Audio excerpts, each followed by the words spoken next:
ৰাস মহোৎসৱত ব্যতিক্ৰমী ৰূপত এগৰাকী বিধায়ক।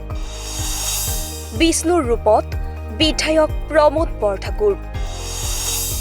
লক্ষ্মীৰ ৰূপত তেওঁৰ সহধৰ্মিনী পৰী বৰঠাকুৰ।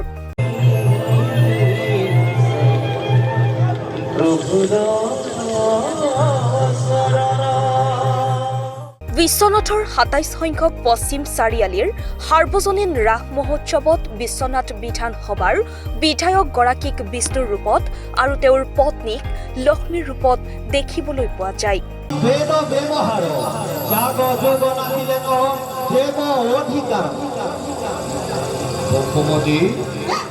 উপ-নিৰ্বাচনৰ পিছতেই বিধায়ক প্ৰমোদ বৰঠাকুৰ ব্যস্ত হৈ পৰিল ৰাস মহোৎসৱৰ ভাওনাত।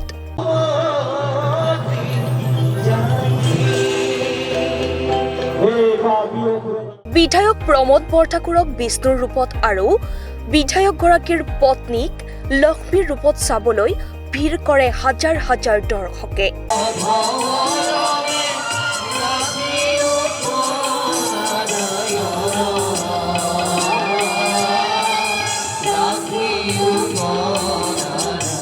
প্ৰত্যেক বছৰে এনেদৰে পশ্চিম চাৰিআলি সাৰ্বজনীন ৰাস মহোৎসৱত ভাও লয় বুলি জানিব দিয়ে বিশ্বনাথৰ বিধায়ক প্ৰমোদ বৰঠাকুৰ আৰু তেওঁৰ সহধৰ্মিনী পৰী বৰঠাকুৰে। হয়, 13 তাৰিখলৈকে মই বিহালী উপ নিৰ্বাচনত ব্যস্ত আছিলো আৰু 14 তাৰিখৰ পৰাই 14 তাৰিখে মই লেহুগাঁও ৰাস, তাৰ পিছদিনাখন ৰেলগেটৰ ৰাস, তাৰ পিছত খৰাশিমলৈ ৰাস, তাৰ পিছত ডিপ্লুঙা ৰাস, বিশ্বনাথ ঘাটৰ ৰাস, সকলো ৰাস অনুষ্ঠানলৈ মই স্থানীয় বিধায়ক হিচাপে সকলো ৰাইজে বিচাৰে আটাইকেইখন ৰাসলৈ মই নিজে গৈছো, ৰাইজক শুভেচ্ছা জনাইছো।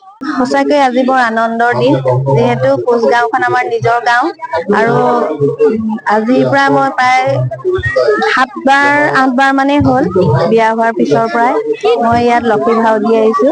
মোৰ পতি বিষ্ণু ভাও আৰু আগতে মোৰ ল'ৰাই কৃষ্ণ নাচিছে, পুতনা নাচিছে, তাৰ উপৰিও বামুণৰ ভাও লৈছিলে। এইবাৰ সি শিৱৰ ভাওত ভাও দিবলৈ বিচাৰিছে।